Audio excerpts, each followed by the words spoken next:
As it was in the days of Noah, as it was in the days of Lot, so it will be on the day the Son of Man is revealed.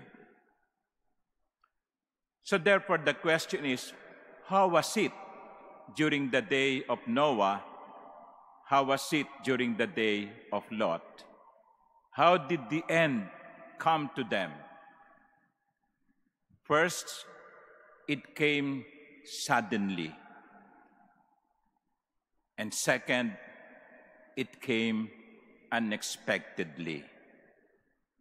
Dumating ang wakas sa oras na hindi nila inaasahan at bigla.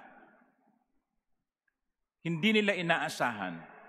They were doing the usual daily chores, eating, drinking, buying, selling, planting, building.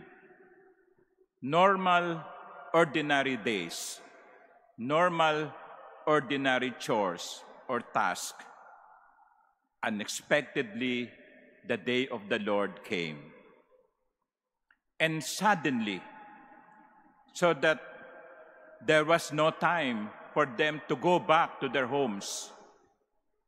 It happened quickly. And the Lord is reminding us, so will it be on the day the Son of Man is revealed. Isang magandang paalaala sa atin ito, lalo na tayo ay papalapit na ng papalapit sa pagdiriwang ng Kristong Hari, kung saan hinuhudyatan ang pagwawakas ng liturgical calendar. Our gospel is reminding us the end, the day of the Lord, will come to us unexpectedly and suddenly. The problem with us is this. We always say to ourselves, matagal pa yan. Matagal pa yan. We do not know. It may come today. It may come tomorrow. We do not know when the Son of Man will reveal himself. And so, the message is clear. Be ready. Be ready. But my dear brothers and sisters, we should not forget that the Lord is coming not only in the last day. The Lord is coming to us every day. The Lord is making himself available to us even now. The invitation is there. The invitation to meet the Lord is there. Kaya nga sabi niya sa Ebanghelyo, no?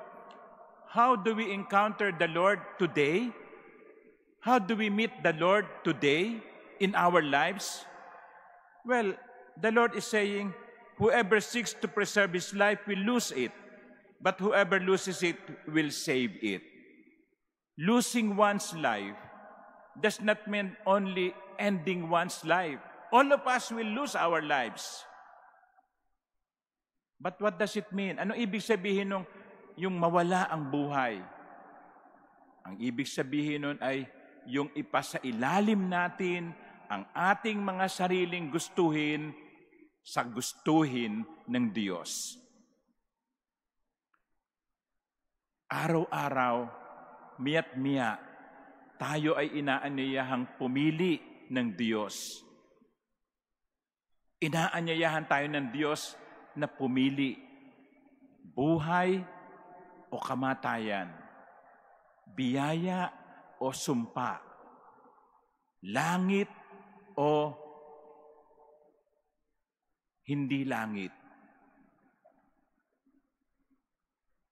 Gumawa ng mabuti o gumawa ng masama. Piliin ang tama o puntahan ang mali. Ang sabi ng Panginoon, kapag pinili mo ang mga ito, kabutihan, biyaya, langit, buhay, Kahit na mawala ang buhay mo, yung physical na buhay mo, ang kapalit naman nito ay buhay pa rin.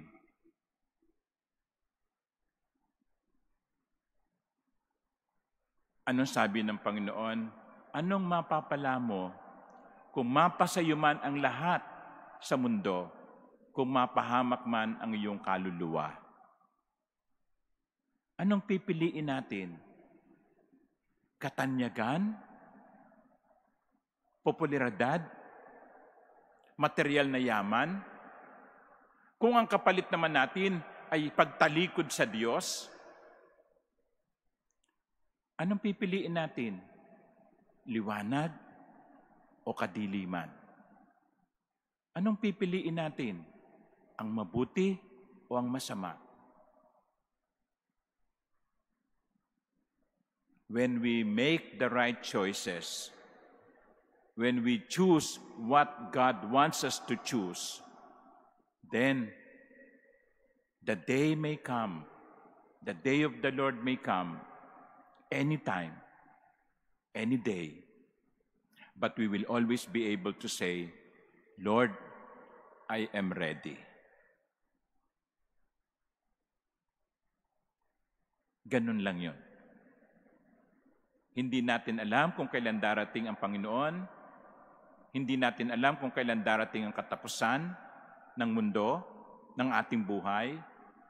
Pero kung araw-araw ang pinipili natin ay kung ano yung gusto ng Diyos, kahit na ito'y nangangahulugan ng ating sariling pagsasakripisyo, then we can always say to the Lord, Lord, here I am ready.